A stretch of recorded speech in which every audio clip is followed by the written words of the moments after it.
পাকিস্তানের সবচেয়ে ঘনবসতিপূর্ণ শহর করাচি। পৃথিবীতে বাঙালিদের সবচেয়ে বড় 10টি শহরের একটি এটি।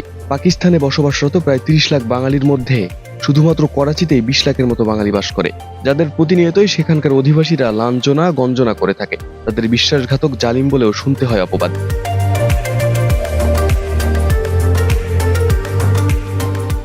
পাকিস্তানের বন্দর শহর, সাবেক রাজধানী এবং বর্তমান অলিখিত বাণিজ্যিক রাজধানী এই করাচি।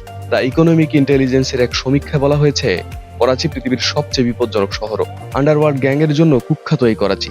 প্রতিনিয়ত এখানে মারামারি হানাহানি চলতেই থাকে। আন্তর্জাতিক মাফিয়াদের মদতদাতার পাশাপাশি জঙ্গিবাদের আতুরঘর তকমা তো আছেই।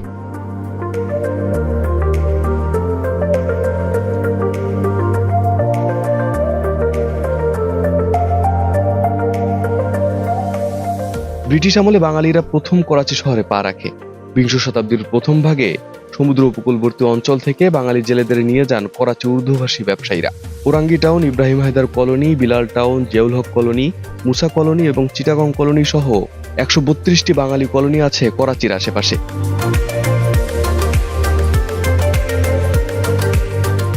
শুধু তাই নয়, করাচি বিশ্ববিদ্যালয় থেকে বাংলায় মাস্টার্সও করা যায়। বিশ্ববিদ্যালয়গুলোতে পড়ানো হয় রবীন্দ্রনাথের গোরা, কাজী নজরুলের অগ্নিবীণা থেকে শুরু করে জসিমউদ্দিনের নকশিকাঁথার মাঠ।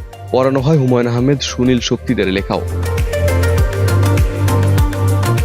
করাচিকে ছোট বাংলাদেশ বলে থাকেন স্থানীয় বহু মানুষ।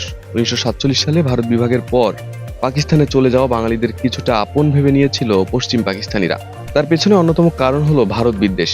কিন্তু ভারতকে সাথে নিয়ে বাংলাদেশ স্বাধীন হওয়ার পর কপালপুরে পাকিস্তানে বসবাসরত সেই বাঙালিদের, সেই থেকে তারা হয়ে ওঠে পাকিস্তানি মির্জাফর। ঘৃণা, বৈষম্য ও চরম নির্যাতনের শিকার হচ্ছে পাকিস্তানকে আপন ভেবে সেখানে পাড়ি জমানো বাঙালিরা। বংশ পরম্পরায় পাকিস্তানে থেকেও এখনো তাদের কপালে জোটেনি জাতীয় পরিচয়পত্র।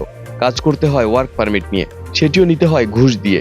নোংরা ঘিঞ্জি বস্তিতে থাকতে হচ্ছে বাংলা ভাষাভাষীদের, যেখানে দিনের 20 ঘন্টায় থাকে না বিদ্যুৎ, দিনে একবার আসে খাবার পানির যোগান। নির্দিষ্ট এলাকার বাইরে গেলে পড়তে হয় পুলিশি ঝামেলায়। জাতীয় পরিচয়পত্র না থাকায় মেলে না শিক্ষা, কেনা যায় না জমি বা বাড়ি।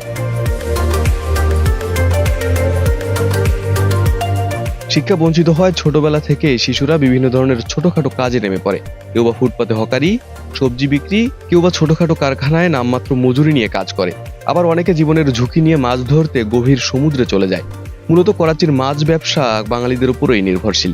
সে কারণে তারাও চায় না বাঙালিরা পাকিস্তান ছেড়ে চলে যাক। কিন্তু বাঙালিদের নাগরিকত্ব এবং জীবনযাত্রার মান উন্নয়ন নিয়ে তাদের কোনো পরিকল্পনা নেই। পাকিস্তানের সাবেক প্রধানমন্ত্রী ইমরান খান বাংলাদেশ এবং আফগানিস্তান থেকে আসা মানুষদের নাগরিকত্ব দেওয়ার প্রতিশ্রুতি দিলেও তা রাখেননি।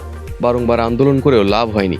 একদিকে পাকিস্তানের জীবনযাত্রার ব্যয় বৃদ্ধি, অন্যদিকে পুলিশি নির্যাতন আর অবহেলায় যুগের পর যুগ ধরে শোষিত নিপীড়িত হয়ে আসছে পাকিস্তানে বসবাসরত সব বাঙালি জনগোষ্ঠীরা, অথচ যাদের পাশে দাঁড়ানোর মতো কেউ নেই।